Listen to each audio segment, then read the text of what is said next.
Welcome to the Freddie Kissoon Show. All I'm saying, next time, bring the evidence. All you do, you come here, all the corruption. Just here. Next time you come, bring your stuff. I am not talking about that. I'm talking about you in 2024, December, saying there's corruption. Bring it. Let me ask you this question. I would like to ask the AG to propose legislation for what we call small claims court. There are lots of poor people, to an example you just gave, that they have issues with others and sometimes with large firms, but the lawyer fee is greater than the fee you're claiming. It is their right. I'm right. The right that someone has. All of our rights exist in context. What is the context of a second medical opinion? Because you're disrespecting the process. No. Jesus, this is common sense, man.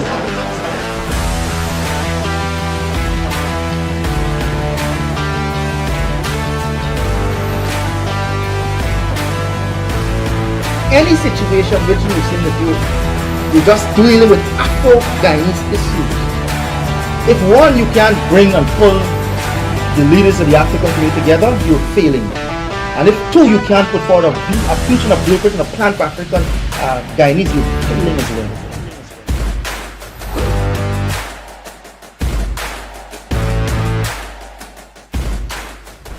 Pleasant Friday evening to you. We are coming on a rainy day from the Botanic Gardens. As you can see in your frame, the three persons next to me have been with us the past 3.5 years.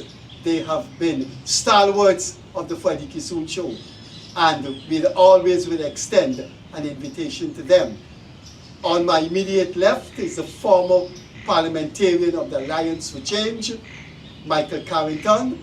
Then to his left is one of the foundation members of the Alliance for Change, Rajendra, bissesar, who negotiated the Cummins-Burke Accord between the PNC and the AFC. And then there is the famous Charrandas persaud, the no confidence man. You cannot have three more experienced persons to talk about the two topics we're talking about this evening: the future of political parties and what is the future or the direction of Guyanese politics. Welcome again to our program. Welcome to three persons who have always accepted our invitation to be in this program 3.5 years ago. I can't count how many times they've appeared in this program, but their experience counts. So, without further ado, we go alphabetically. Bissesar, Carrington, then Charan, because Charan is P, but Carrington is CA. So let's start with Bissesar, the quarrelsome man. Him and I always quarreling, but we have to keep an open mind, and we have to keep relation with people we disagree with. If we had done that 60, 70 years ago, we'd be a better country. Bissesar, are we witnessing the end of a party you have long fought against when we were students at UG together in the 70s? Are we witnessing the end of the PNC? Not really, I don't think so. But before, when you introduced me as the person of the Alliance for Change, I would say that I was initially a member of the PPP for 25, 30 years. I have a habit of fighting against what is wrong. And then I was personal assistant to the president when I criticized corruption. I got fired. Later on, I joined the AFC. And because I felt that we needed the question is, do you see a future of the PNC? I understand that. Yeah, could we just talk about the PNC? I just want to make it clear that I was not just... Oh, but you were not a foundation member of the of the AFC. Okay. But could we get on now with, how do you see the future of the PNC? The PNC will continue to be there, but in a very miniaturized way. Over the years, their strategy was not to gear to encourage wider participation within their ranks.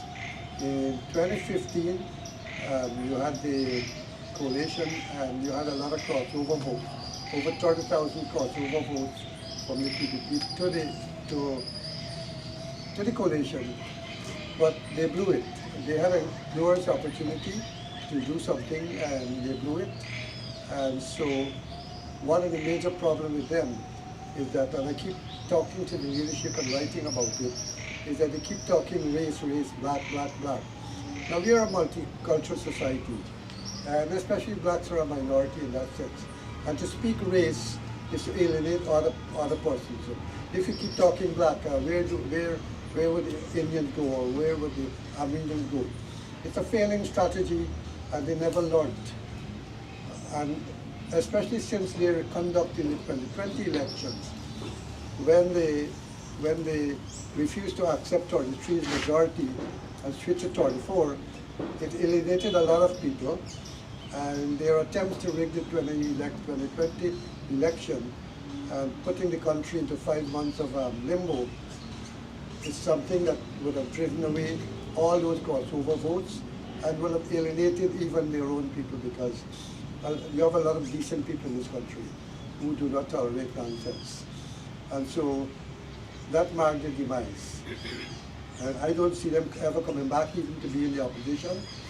I see their number of seats they had the last time, but only move downwards, it will diminish.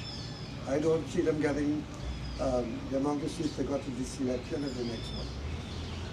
They'll get far, far less. And hopefully the people will recognize that they didn't do much for you when in power. In opposition, they can do nothing except get a couple of ministers, a couple of MP positions. And their presence actually is scaring some people to vote for the PDP who may not vote PDP otherwise. So I think maybe what they should do is depart from the political scene by choice, because they're not going to get anywhere in the future. And once the first one goes, it opens the door away from this race thing becomes less. And people by then will probably be voting issues as opposed to voting because I'm scared of the PNC. Michael Carrington, in 2030, you see the disappearance of the PNC. They have 12 and he said they're going to keep going down.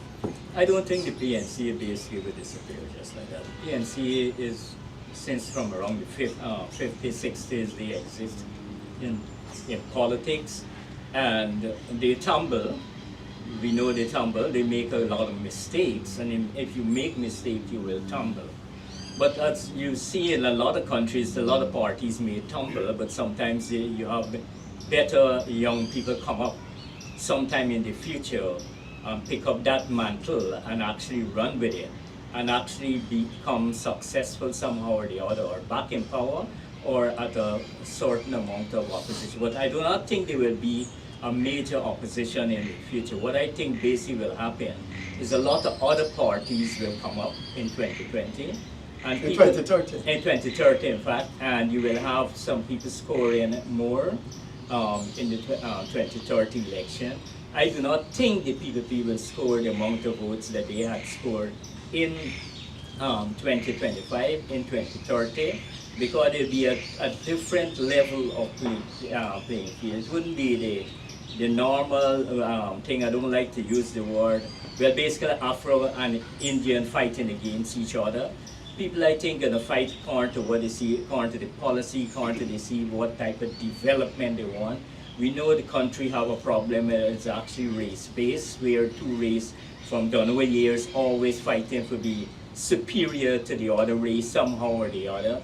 That taking place all the time, and it's very, very difficult to get rid of. But I don't think the PNC will die completely. They will battle.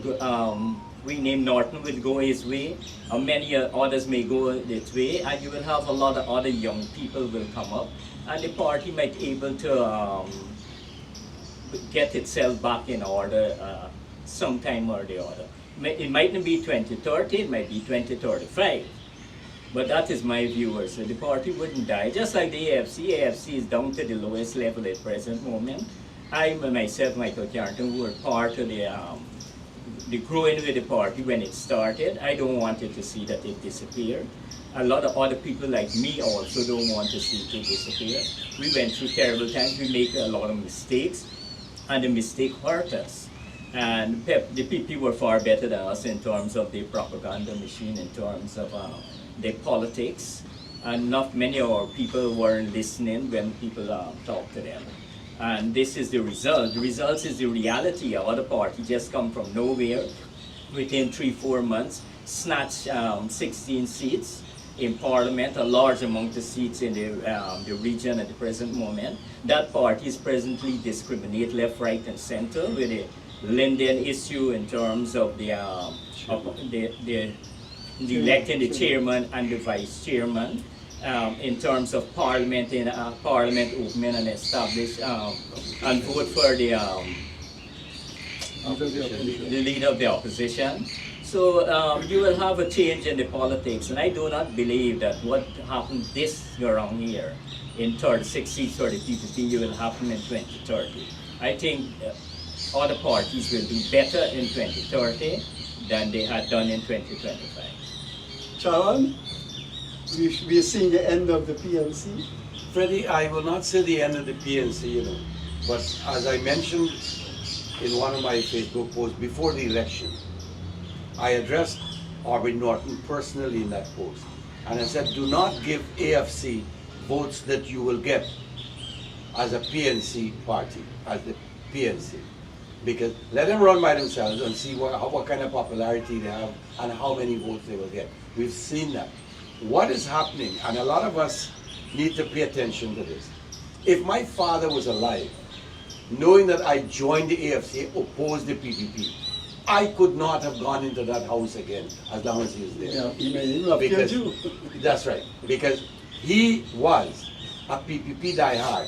He took part in a strike in 1963 led by Gao, arm of the PPP. He was fired from the sugar estate for that, and the PPP did not even give him $1, yet that man was still a diehard PPP. You also have diehard PNC people.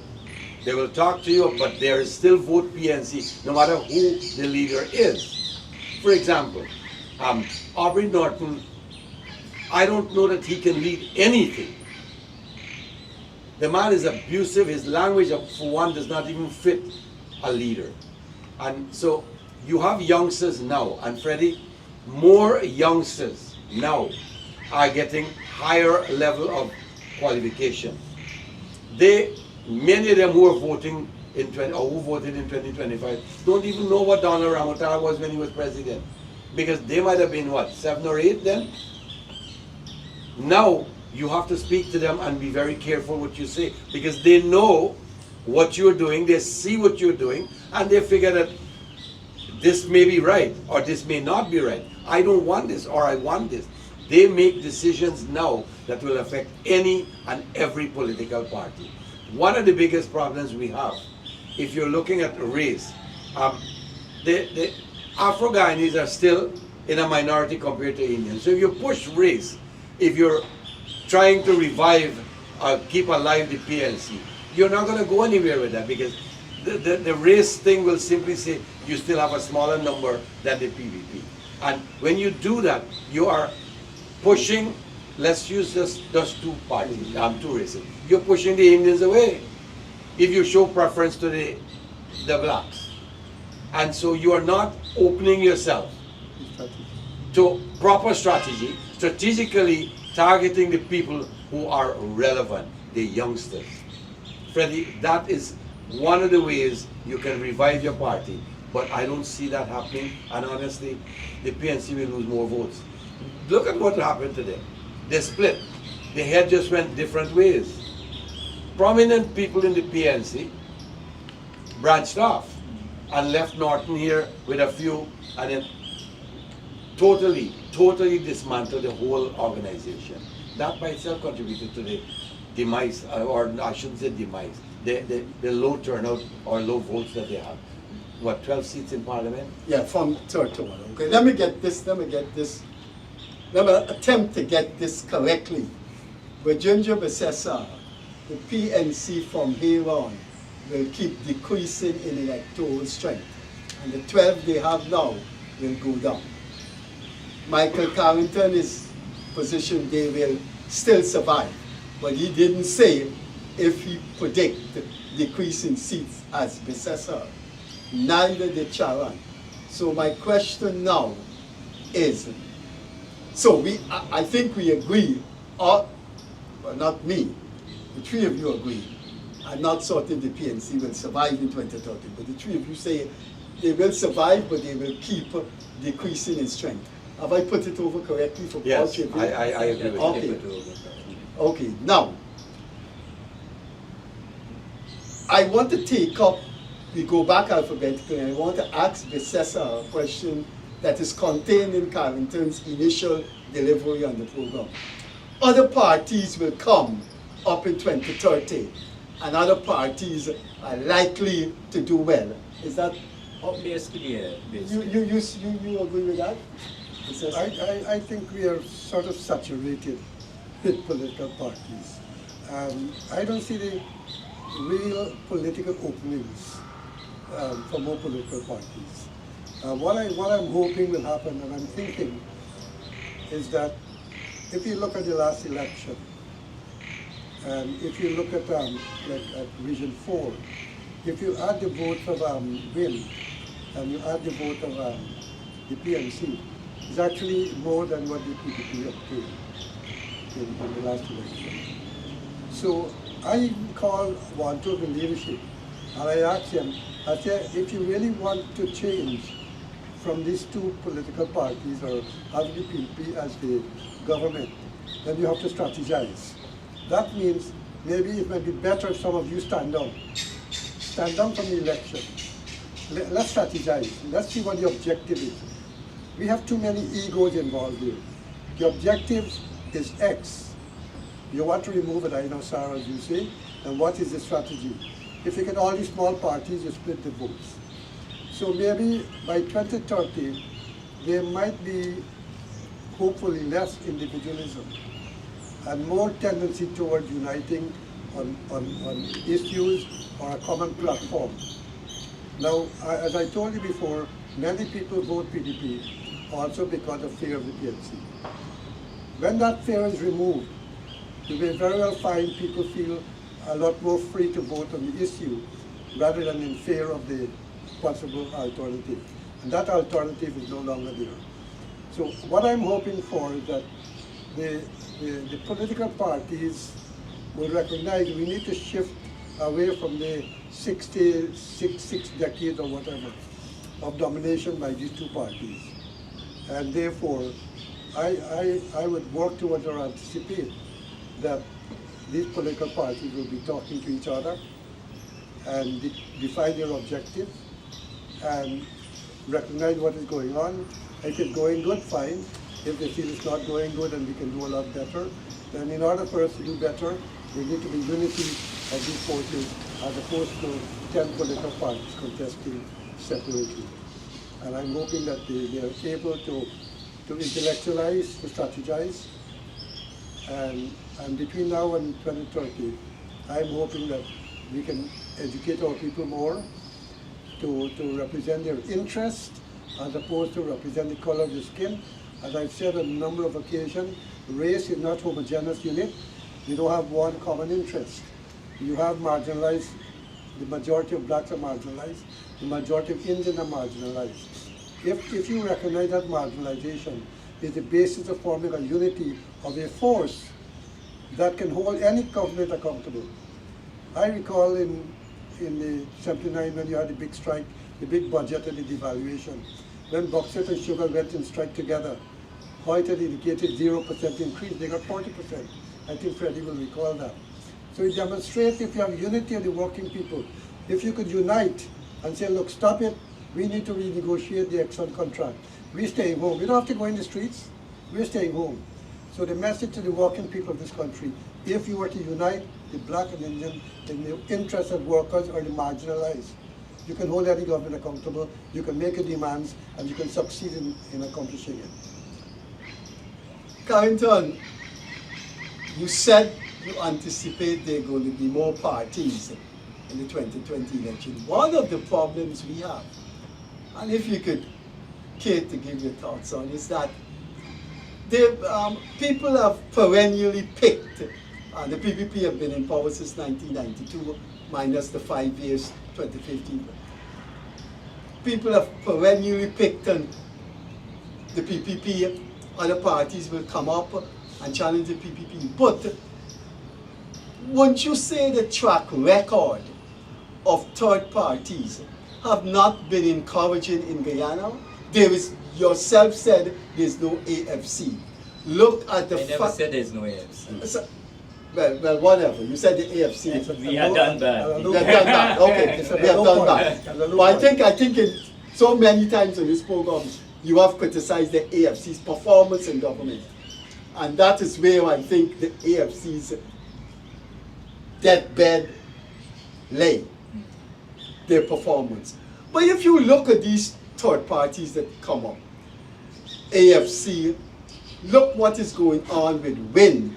Look, Anug subsumed itself on the WIN. The then chairman of Anug say they selected our MP Anug without consulting us. Dr.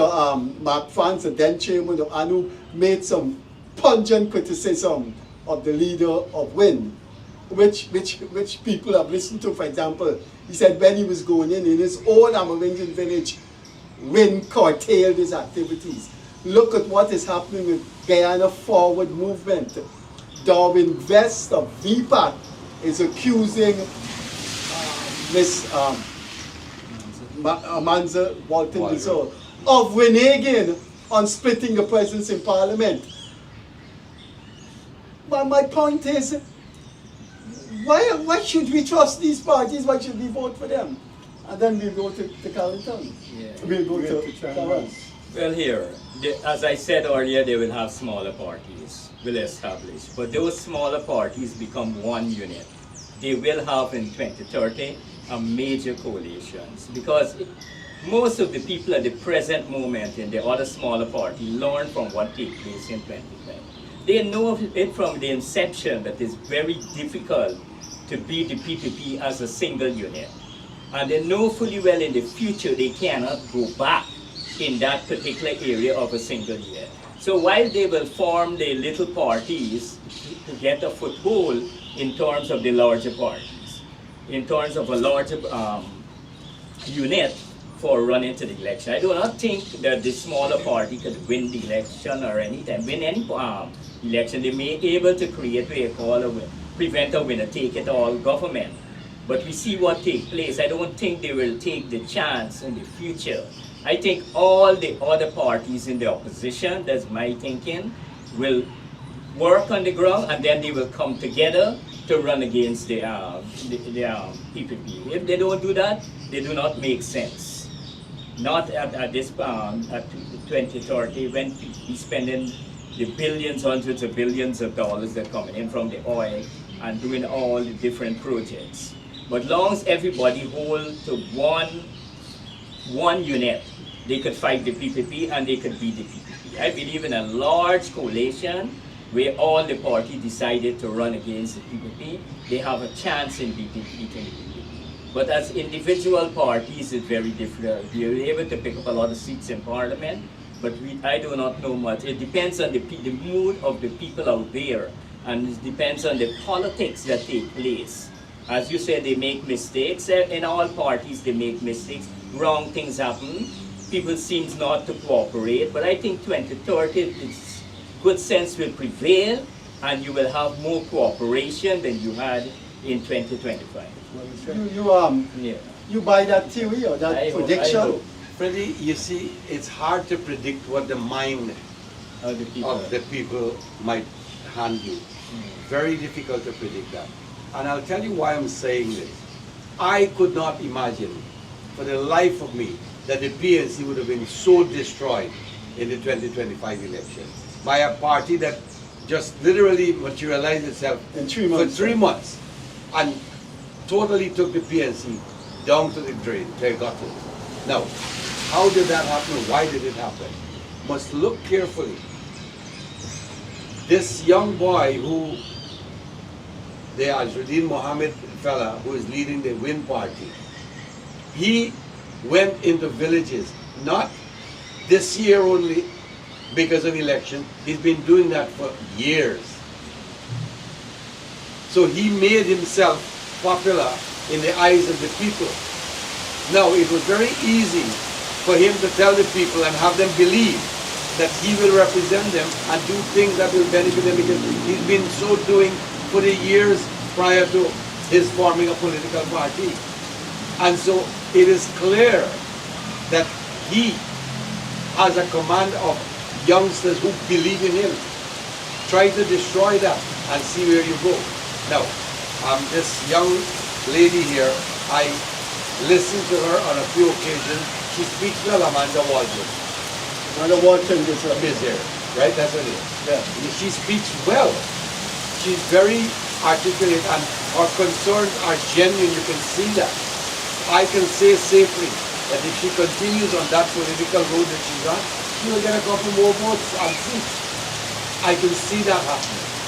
And we don't have long to wait. 2030 is around the bend after. So there again, what you have, and I don't know that the PPP, after President Irfan Ali completes the 5 years, will be able to say, well, we have this individual as a leader, and he will be supported by the entire party or the entire PPP clan, the hierarchy. I honestly visualize a split in the PPP, and that by itself will be, how do you call it? Not a push for power, but a power craze coming on. Everybody wants to be president. And everybody in the PPP is saying that if I'm the leader for the party, I will be president because the PPP will win. And so you may have, and I'm saying may, my vision is simple. Based on what I'm seeing, there will be a split in the hierarchy of the PPP.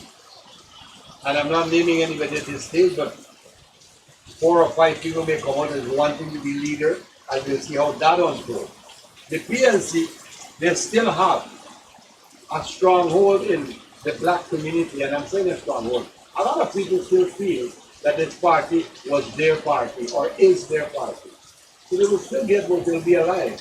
But based on what is happening with the Win Party literally infiltrating, taking votes left, right, and center, the PNC may lose a few more to win again. And so, based on what we are looking at today, we have all these parties sitting. Forming a new party may give you a chance to be popular in the eyes of the people, but it's not going to be one that guarantees you even one seat in parliament. And that is what we have to consider. 5, 6 new parties may come up, but it doesn't mean they will get one seat each, and they will have 5 seats taken away from the bigger boys. That, I don't see that happening at all. If I form a party, if my good friend bissesar forms a party, puts it in the gear, I don't know that he will get one seat. But if he does, and Michael Carrington formed a party, and I form a party, we each get one seat, we're simply taking from the bigger boys. But what will we do with our one seat? And so, it gives you a seat in parliament. If I may answer, I can mention my party. The ego is very strong in people's presidential candidates. Now, the name is out there and everything else. And I feel, approaching from the first, we have to have a lot of discussion between now and then. We don't need it.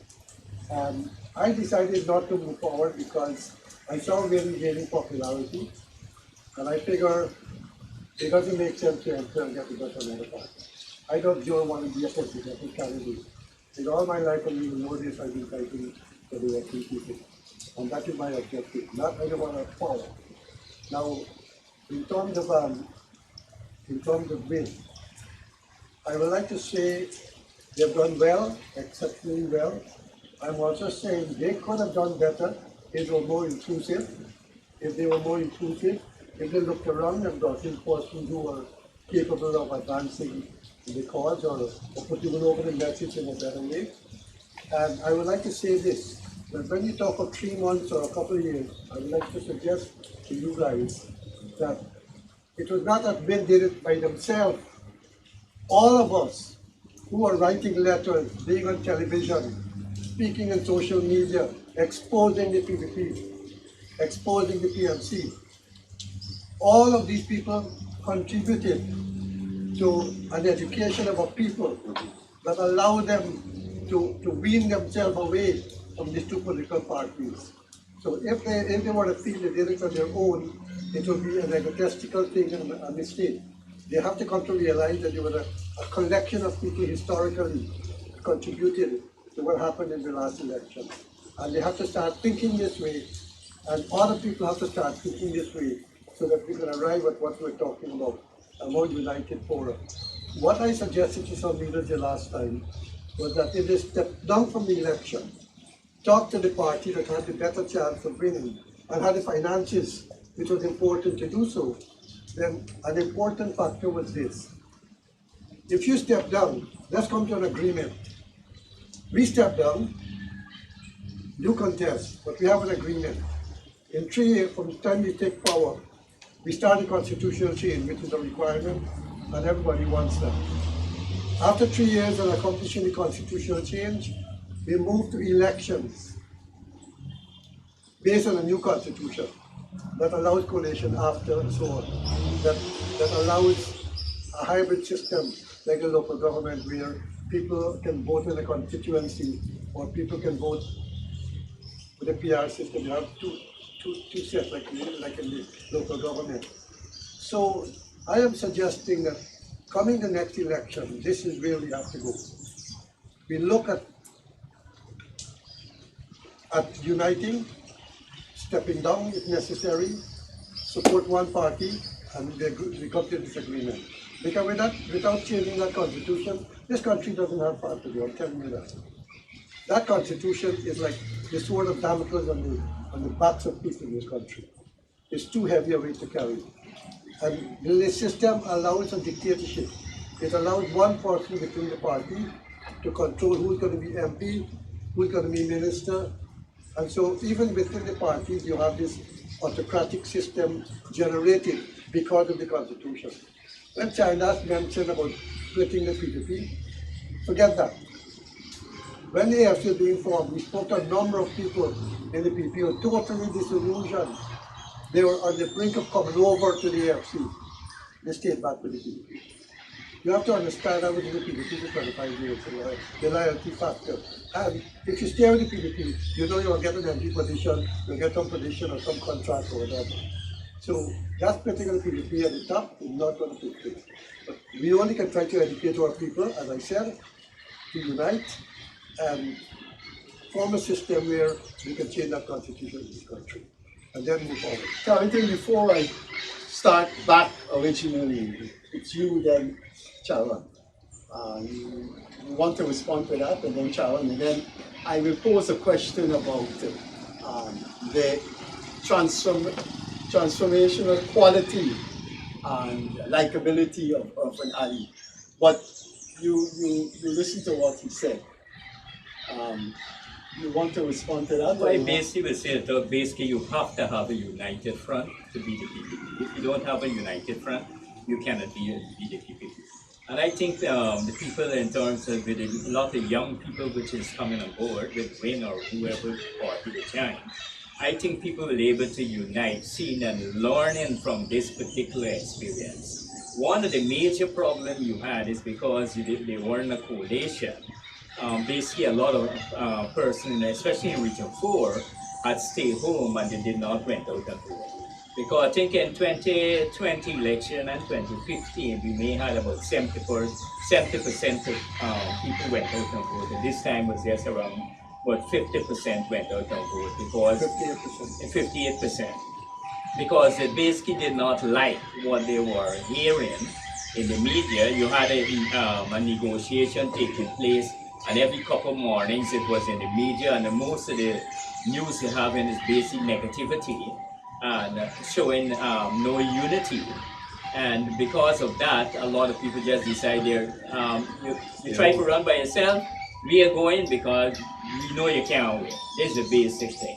They just decide to stay home. But long as we can get those people to come out, some way or the other, as long as the people see a united front, they basically will come out and vote. And I think that the people could lose 2030 election, regardless of the amount of money that pour into the economy from oil, because people don't like what they're seeing at the present moment. A simple thing, you make a big promise about the cash grant, and for the Christmas, everybody had great expectation to go out shopping for the Christmas season, whether it's a TV or a gas stove they go in and buy, or they're buying ration for the house. They have a great expectation. And then when this Christmas come now, there's no money. Guyana is earning, it will be earning from oil over $800 billion, because we produce, I think, 960,000 barrels a day now. So it's not a little bit of money. It's large amount of money will be coming in revenue. I know the oil price drop a little, but still you will have a lot of money coming in. But the money is not going directly to the people. Why is it going to services, whether it's road, whether it's education, whether it's medical, in the medical field or what? You may have a lot of money pumping in those areas. But the people of Guyana wanted to feel this money in their hand, to hold this money, that they receive this money from our country, it comes from oil. And that's why the AFC had made the recommendation for we to make law for 10.5% of the total oil revenue must put aside to go directly to the people. Some people argue that if you give the people the money, you create inflation. Some people argue that people are going to spend the money wild and drink it out and all kind of thing. If you give the people their money, it's their money. They have their choice what they will do with their money. And I will always push and continue to push at least 10.5% of the total revenue from oil go directly in the hands of our Guyanese people. Let they decide what they want to do it. And I'm very disappointed that you use the cash grant to gain vote, and when it's time to give it out to the people for the Christmas season, you renege on that particular position and hoping that you will give it some other time. It's dirty politics. It's happening all over the world. You wait till election time and then you appeal to a lot of things to people, get them a little happy and expect them to vote for you. So at this moment, I think personally, that money should pay out to the people. You pay 100,000 last year. You actually double your production of oil. I think you could give each citizen of Guyana 200,000, it'd be about $120 billion out of about the $800 billion we receive. Because not only the oil revenue, the direct oil revenue, the 2% and 12.5%, but you have a lot of economic spin-off taking place.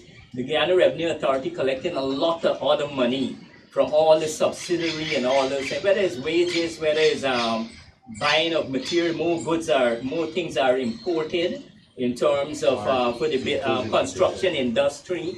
The more VAT, the more taxes are paid. So the government is collecting big revenue. This year, the next year, you might hear is $1.5 trillion. $1.5 trillion might be.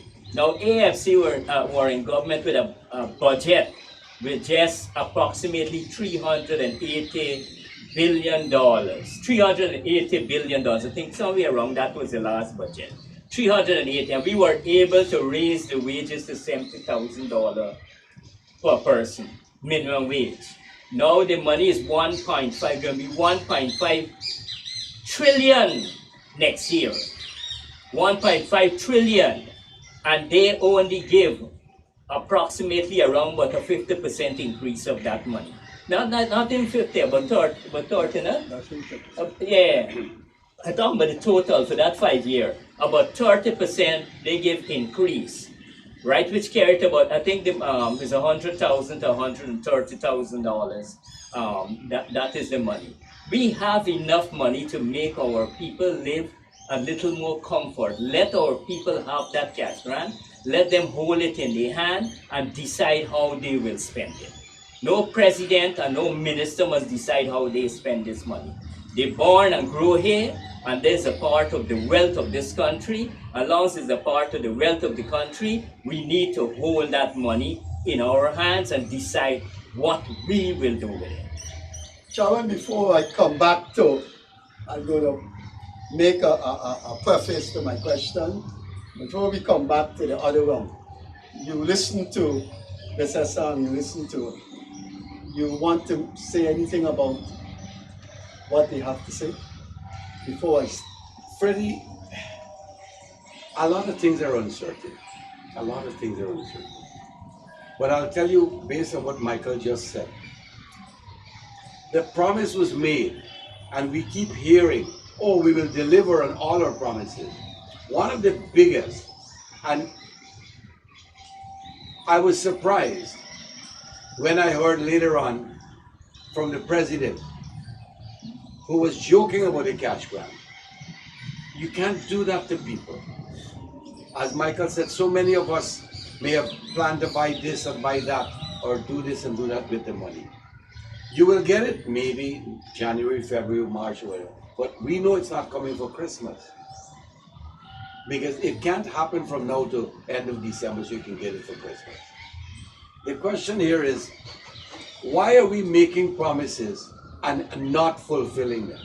And I don't care whether it's government, whether it's the NDC or whoever.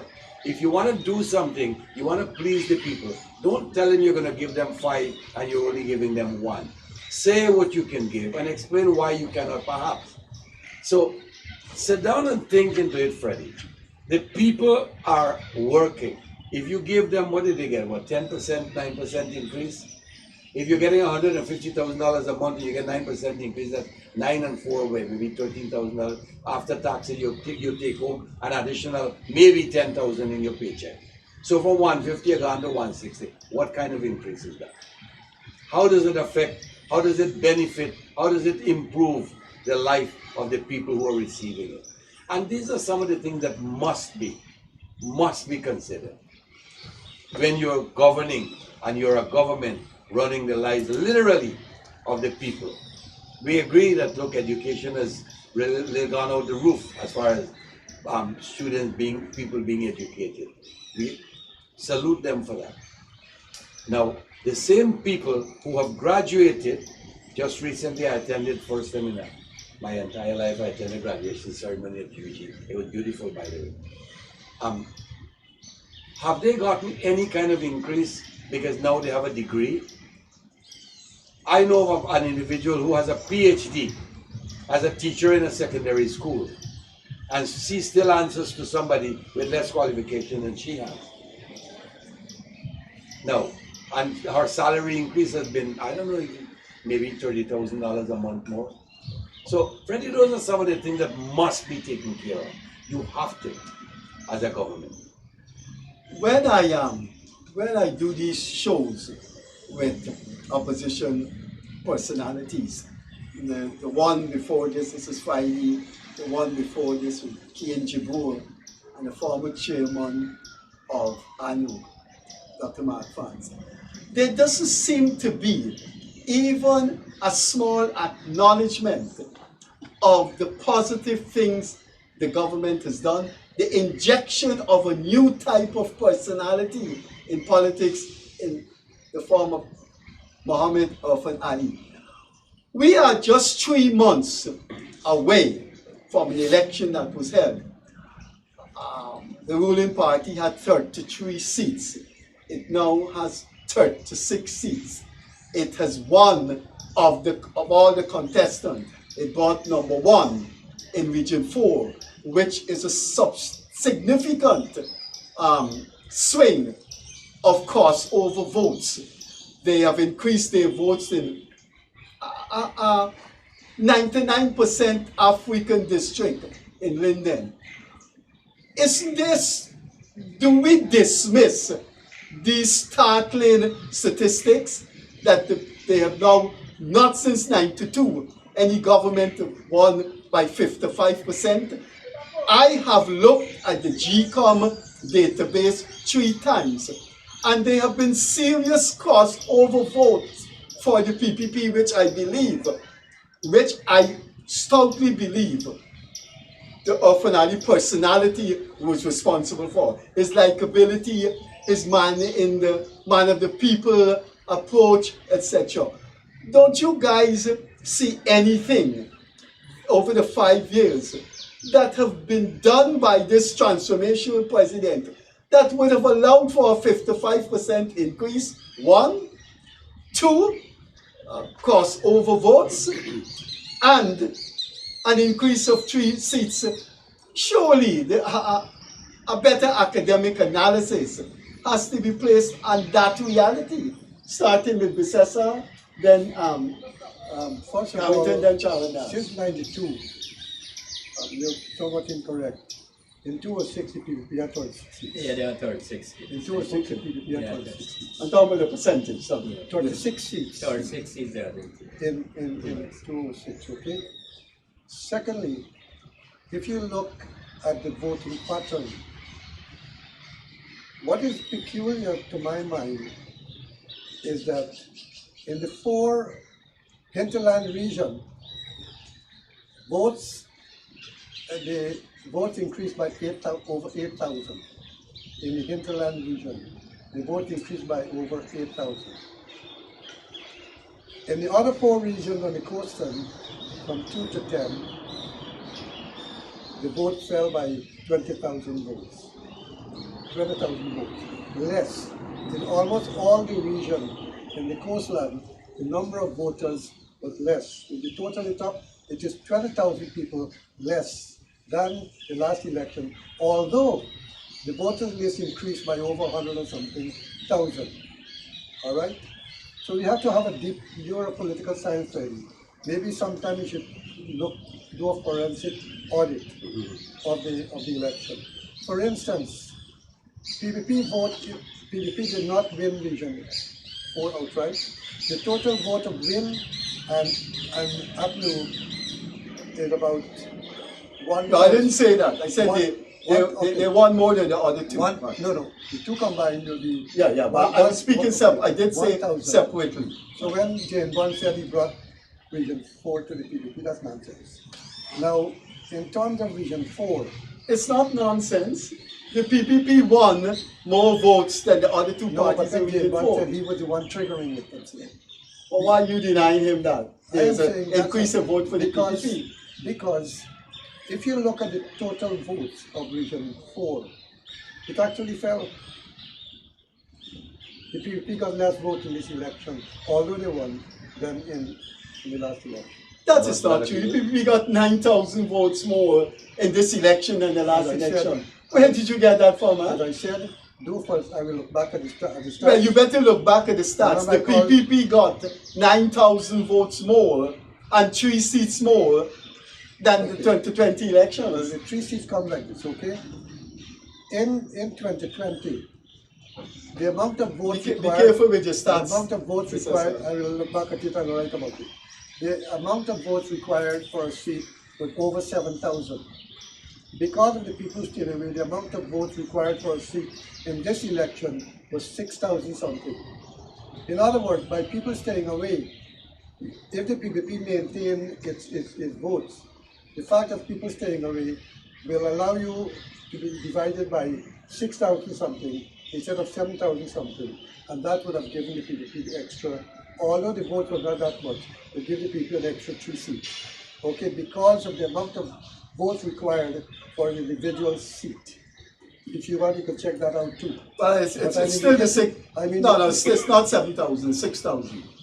I said 7,000 something for the 2020 election, 6,000 something for this one. If you divide by It's not 7,000 for the 2020 election. I think I think next time you've been interviewed, you've got to get your I have it in statistics my right. phone, I will show Well, you. just Remember, I don't have the time now. Remember I called you. oh, you last don't have night? the time now. Remember- Well, you can always prove Yeah, no, the I- host wrong and Yes, I speak will to do the that. viewers by going in. Last program we had Kian Jabour went on his phone when he was But we wanted don't to want support to, something. you know what I'm saying? Remember last night I asked you about the stats. I was going through the stats from last night. I may make a little mistake sometimes, but I was going through the You show statistics. sometimes. Anyway, Anyway, Carrington. my point is, it's peculiar that the interior region increased by 8, but the coastal increased by 20,000. And I'm saying that needs to be examined. Now, in terms of, because we heard about all these extra people who will be coming in from outside and so on, I'm not sure what is going on, but the fact is, the other 58% turnout, which would have affected the outcome of the election in terms of the sharing of seats. With regard to the oil money, we are not Qatar or we are not Gaddafi country where the government actually owns oil. We don't own oil. Exxon owns it. We are getting a small percentage. And by the way, we are not getting 14.5%. We're getting 2% royalty. We're getting 12.5%. But we are paying Exxon taxes out of my 12.5%. You have to deduct the taxes I'm paying for Exxon from the 12.5%. No, that's wrong. Leonard Craig and Joe Badwandin, that is a piece of propaganda about the oil economy. That's you see, that's the point. Who's paying the taxes? You see, that's the point. Who's paying The the point taxes? is these oil lobby, this anti-oil lobby, have been pushing a set of propaganda I am not about, but anyway. 12.5% Anyway, minus the taxes anyway. we are paying. Am No, I right? no. Who's paying the Anyway, taxes? Who's paying the taxes? Anyway, let me go 12 minutes Let me remaining. go to his point with regard to tax. I am not in favor of this holistic cash grant to everybody. No, certainly not. We have 50% of people in poverty, 40 to 50% of poverty. I would expect, and I've written about it, concentrate the effort right now to pull those 50% or 40% out of poverty. No country should give every individual the same set of money. I'm not going to finish. Yeah. Right? I don't understand want to give 20% of like Kissoon or whoever they are, all the lawyers, 100,000. They give 25,000 in 1 year, 100,000 in 1 year. Now when you talk about finale of doing things, okay, we're borrowing money actually to do the infrastructure work. We borrowed over $4 billion US over the past years, okay? So it's easy to borrow money and spend, but it's another thing to strategize, and growth is not development, and all of you know that. It's easy to talk of infrastructure development, growth. But what happened to development? Development when you lift the condition of existence of our people, especially those at the bottom. Now my question is this. I made this point in the press. Mr. Irfan Ali, maybe you should listen. What is happening to them, and it's a bad habit to most of the leaders. When you criticize, they believe you don't like them, you oppose them. And so what? They fire you. When you criticize, you're not entitled to a job. So there's no one Guyana. And I'm saying to the people in power, when people criticize, it doesn't mean they'll even vote against you. You can learn from the criticism and improve the way you govern. Now I am indicating that you have all these infrastructure work. I am saying, you said you have $200 billion going back to the hands of the people through the measures. It's going to the upper bracket. The gasoline, toll gate, everything is going to the upper bracket. It's not affecting the commuters. The fare is not going up. In fact, the fare is still going up. All right? So it's not trickling down to the people at the bottom. You give free tuition at UG, a certain category benefit. You're from Essequibo, Region 10, Region 1, you cannot pay the rent. You can't benefit from free tuition. You have to find a mechanism that will direct assistance to those who need it. And that's all I'm saying. We got operator signal, we got 8 minutes more. Operator, 8 minutes more? Okay, Carrington? Well, I wanted to, I disagree with bissesar concerning that cash grant, because while you may give a raise to pay here and there, no, listen to me. While you will give the money coming in from oil, extra money, our budget was small before, our budget is big now. The money is coming in. While you were able to raise wages for the people who work within the government or within the government ministries and those type of things, while you might be able to give some disability and the disability people $50,000, you have thousands or hundreds of thousands of people don't work with government. They would not receive that benefit. You have thousands of people who don't go to university, they would not receive that benefit. How do you give money to a farmer, a person who may work in some in the street, a vendor, and all of I those can things? find mechanisms. Yeah, you have to find ways, and I'm telling you, Guyanese want this money in their hand. I see the last cash grant that paid out. The amount of things I see they buy with that $100,000, routine, zinc sheet, windows from for their house. They know what they want to do with it. So what I'm saying, I am pushing for the government to pay it out, because a $200,000 in people's hands who never hold I'm a not opposed to that, $200,000. but He never says he's opposed to that. It's not Neither am I adequate. opposed to that. Here. You're talking about everybody getting it, including the upper class So- people. so you who will basically- take it I and just spend can't it. give the Who people will take bottom. a stake is Then put it in the bank. $75,000 in Church Street, right? Again. They can go and buy a steak to Again. $75,000. Again. You ever buy a steak for $75,000? So that's like how everybody have a right to vote. Everybody have some right to receive some benefits. In No, no. somehow. Society is class. I understand that. I understand the rich, you will say the rich shouldn't get. But how do we deal with the situation with all the poor people where no system in place, A but they have professional any money system. directly? Give them There's no benefit. system. We need a professional welfare system. We need to increase the people at the bottom salary more. In other words, if you're giving everybody 10%, give the people at the bottom 25%. But that, how you What- giving what- the vendors that what I'm what- talking about? no. The people. I said find You're mechanisms. gonna Charrandas have a say. No, it's good, it's good. But the thing is, you gotta find No, the man is mechanisms. on the Yeah. floor. You gotta The find man is on the floor. Yeah, I don't know how you have to find mechanism to give everybody something. The last cash grant, people enjoy it. I'm telling you, everybody enjoy I it. myself enjoy it. I want to know. Right, everybody enjoy it. If we 10.5% of the money, I think should go directly to the people. That's my thing.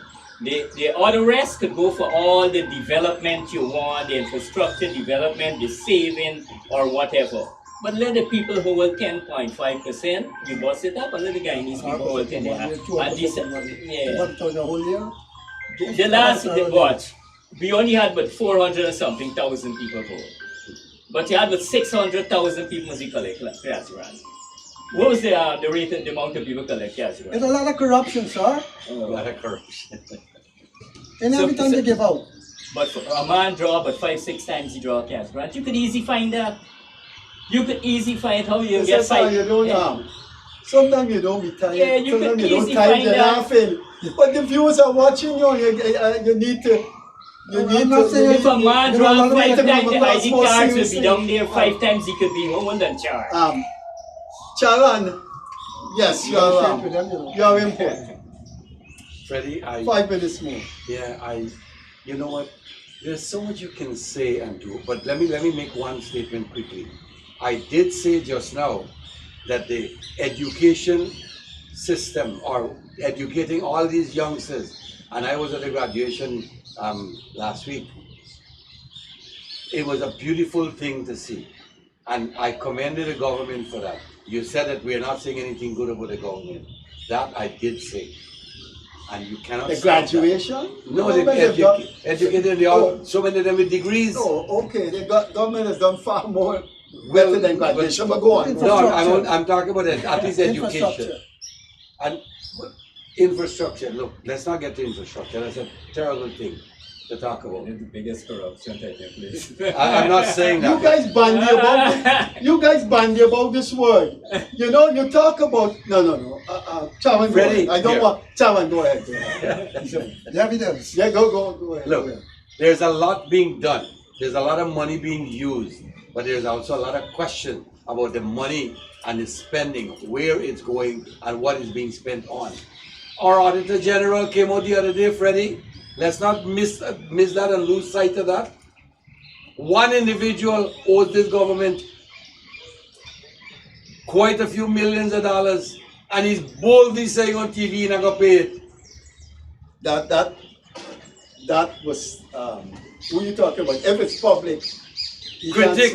can't sue you. No, he said that. But I have that recorded. Since in we it. have- But the point is, when the Auditor General mentioned certain things, look, the EU observers that were here said that the government, the PPP, used state funds to facilitate their election campaign. That was refuted and literally, That report is extremely flawed. that the report. And the source that they got the information from. But let's close. I want to hear your thoughts before we close on wind. Was one of the criticisms of the EU Observer report, we got about 2.5 minutes more, is that the absent in that report is something that the PNC and other parties, including the PPP, accuse Wind of doing.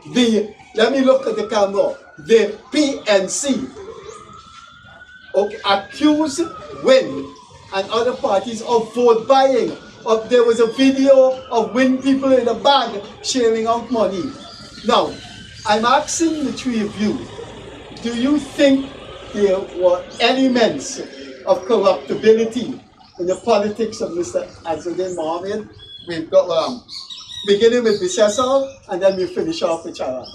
Bissesar, please observe the time. Right? I will say there is no evidence. There's no evidence. But you open your mouth just now and talk about corruption with infrastructure.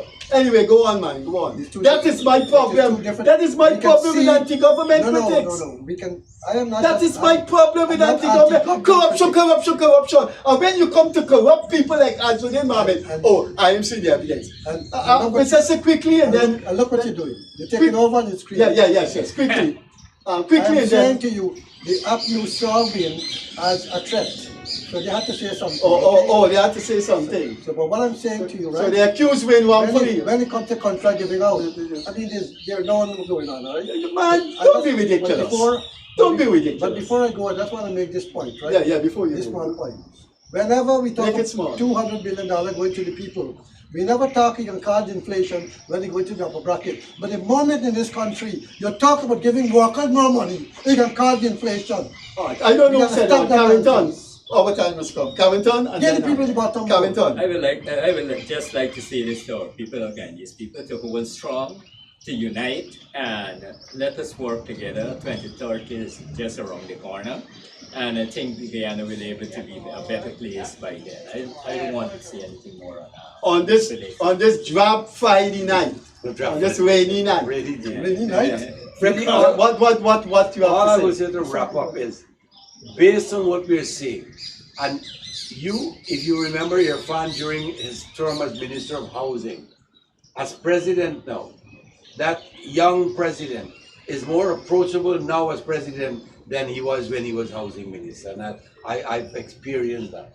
I left Boris to come and meet him as Housing Minister. We're not going to get to the detail, but for that very reason, a lot of people will tell you, and justifiably so too, that they will still vote for him. And they voted for him because of the things he's doing. Now, we may not appreciate everything that we see. We may have all kinds of reasons to comment and criticize. But it is what it is. The president is well liked, and people still want to see him do things for the country as he's been so elected to do. Thank you. Our time has come. You were watching three of the stalwarts of the Freddie Kissoon show. Michael Carrington, Rajendra Bissesar, and Charrandas persaud. We are grateful that they have been with us the past 3 years, and they have an open invitation to talk. I don't agree with many of the things they say, but they have a right to express themselves. We were coming to you from the Benab on the Botanic Gardens, as you could see in the background. Have a pleasant fight.